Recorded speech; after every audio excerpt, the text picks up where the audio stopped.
I am on record as saying that the Xenologue of Fire Emblem Engage, on Maddening mode specifically, isn't as bad as people were making it out to be.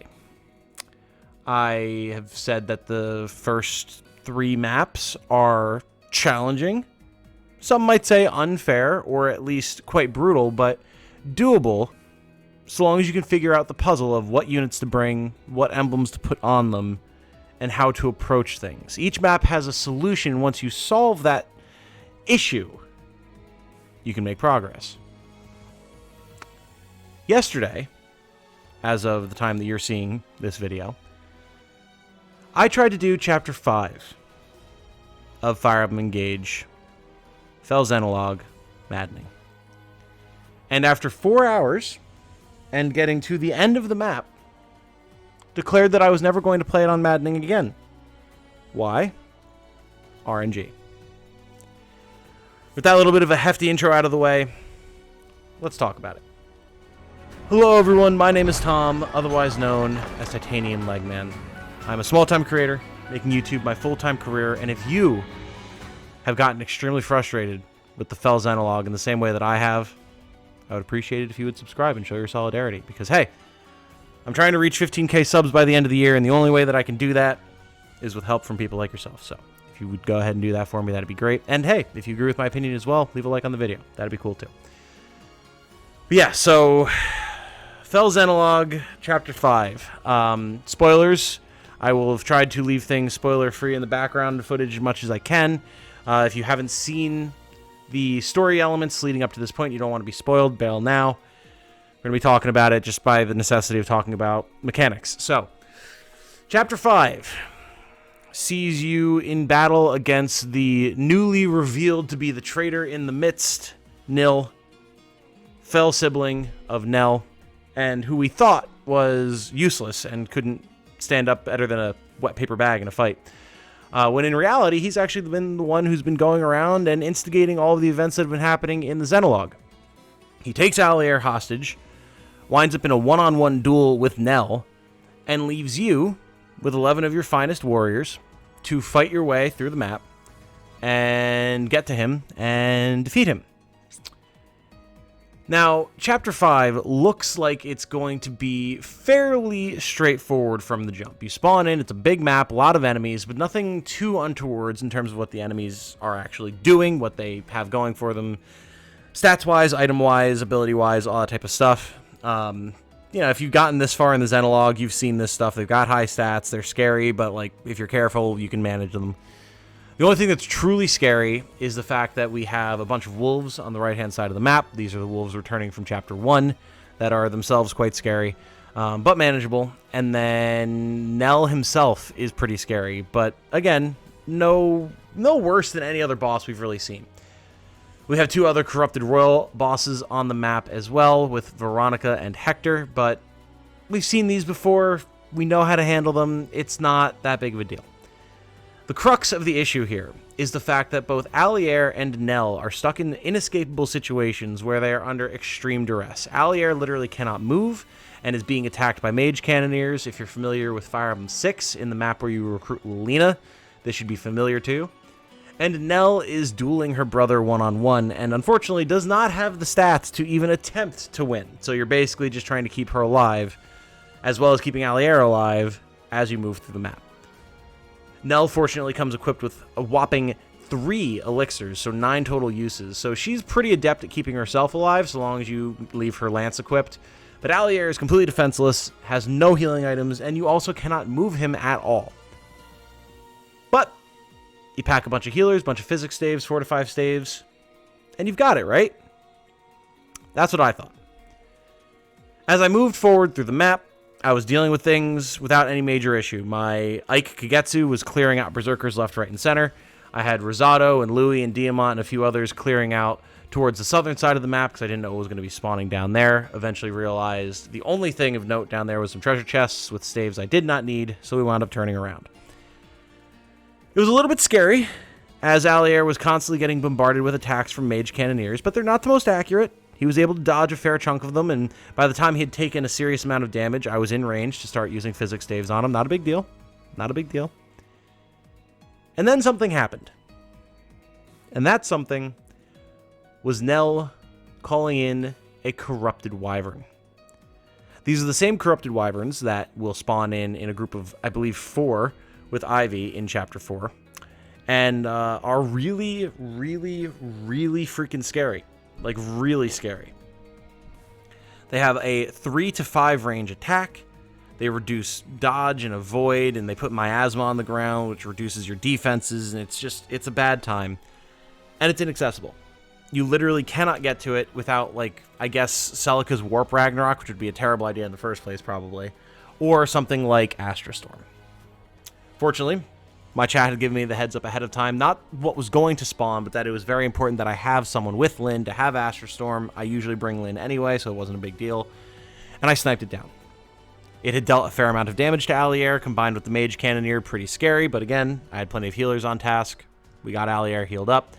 Nell was taking care of herself between her elixirs, dodging some attacks. I had Camilla on her, so she was able to put down Dragon Veins to heal herself, increase Avoid, make it harder for the enemy to get to her. It was going fine. It was going fine.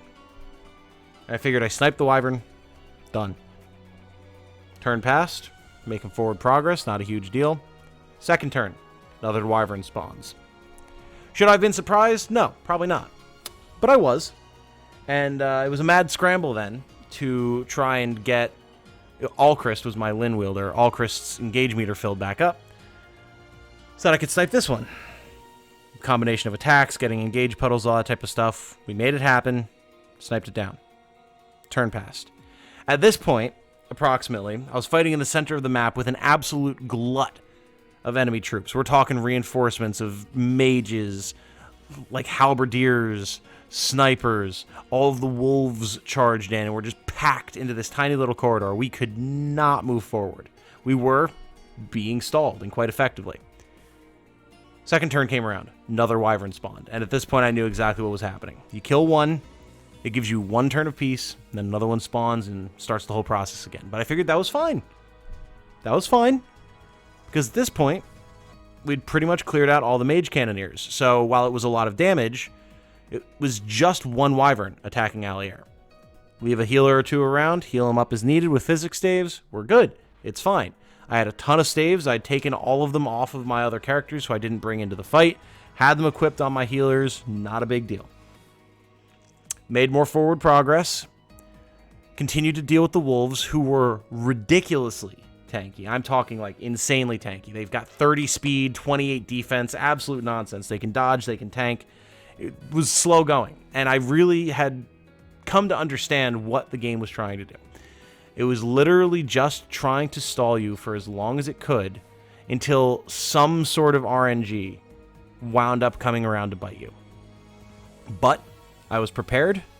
I had healers on standby. It was slower going because I had to dedicate 2 healers to healing Allier because 1 was not enough to keep up with the damage of the wyvern, but we were getting there. Then another wave of reinforcement wolves spawned. We're getting slowed down. We're slow. We're creeping forward, but we're slow. Multiple turns had passed. I was running out of physics staves. It was a war of attrition that I knew I would not be able to maintain forever. So we pushed hard, pushed fast, got to Fogado, beat him fairly handily. I was actually quite happy with how my team performed, quite happy with the strategies that I pulled off there. Aggroed Hortensia. At this point, things were getting pretty dire. Our units were getting very tired. We were spread out all over the map. I was down to like 1 physics staff that I was trading back and forth between my Hortensia and Pandreo because they'd used up all of their other ones to try and keep Allier alive. But we beat Hortensia. We were starting to work on her retinue. And I was getting tired. I was getting a little frustrated, a little fed up because we'd been in this map for so long. And again, I realized what was happening here. This wasn't a matter of strategy. This was just a battle of attrition, and the design of the game literally just being stall you out, which is kind of annoying. Even look at the map, and it's just like an S shape through the ruins to force you to cover as much ground as possible, fighting reinforcements the entire way before you can finally get to the bosses and try and do something about them. But fair enough. We were getting there, and we were on task. We had healing. We should be able to keep Allier alive. I saw my opening. I would be able to get Nell out. We'd be able to push up, beat Nil, done. And then it happened. Something that I absolutely did not expect the game to do. Something that my chat did not expect the game to do. And the point at which I knew we had transitioned from very challenging, slightly unfair, but manageable gameplay into sadistically cruel, unmanageable nonsense. Nell called in 2 more Mage Cannoneers. Directly next to where Allier was, behind him. We could not get to them. And they would be able to deal enough damage in concert with the wyvern that if both attacks hit, even if Allier was at 100% HP, he would die. And it just became a matter of racing against RNG. We needed to hope and pray that we could get to Nell and finish him off before a turn came around where the RNG decided that Allier wasn't going to dodge one of those 27s from the Mage Cannoneer. He was going to take it on the chin and then take, like, what, an 80% chance to hit from the wyverns and fall over. And guess what happened? As I was pushing up, trying to get to Nell, Allier didn't dodge. He went down. And I only had 2 Dragon Crystals left, because it was a long map. And there was a lot of BS criticals and bad whiffs and a couple strategic missteps. I'm not going to deny that. But I lost a lot of Dragon Crystals to just rewinding here and there to try and keep my characters alive, because I needed everyone on task, everyone on station, to try and get through this slog of a map. Losing a character would slow us down immensely, and we couldn't afford that. So I only had 2 crystals. Reset. Did my best to change the RNG. Still got hit. Reset. Did my best to change the RNG. Still got hit. I don't know if it's just that the RNG for the turn was locked in, and because I can't move Allier or take any actions with him, I can't change his RNG specifically, or if I just got insanely unlucky. With the way the RNG is in Engage, and it's lifted from Fates, so also from Fates, I wouldn't be surprised if it was a bit wonky. It always has been. And we lost. 4 hours of effort later, or like 3.5. We lost. Not to poor strategic decision making, not to a lack of preparation, not even to just like overwhelming force. Not really. We lost to RNG, something that I could do nothing about. And that was where I called it. Could I go back through and do it again and try and move a bit faster, knowing now what's going to spawn, being prepared for potentially taking the win? Sure. Could I come back later once I have all of the emblems available to me? Because the point at which I'm doing this in my current Maddening run, I don't have the original set of emblems available. Sure. Would that help? Absolutely. It very well might be the difference maker. I could come back later once I've got better skills on my characters as well to make them more competent and capable. Even if their stats are still the same, I can give them bonuses that'll help a lot. But why would I? All there is to earn here is prestige. And I don't need that. What prestige is there in, oh, I got lucky and didn't get screwed over by the RNG? No. To me, I showed that I was able to complete the map. No doubt about that. I just got unlucky. And if the results, the ultimate results of this strategy game are just going to come down to losing on a flip of a coin, I'm good. So, I'm going to be turning the difficulty down to normal. Maybe hard, but probably normal, because at this point I just want to be done with the DLC. Get the characters that are available. Start seeing how they actually perform in a normal game. Make builds for them. Discuss the DLC as a whole. Do all that kind of stuff.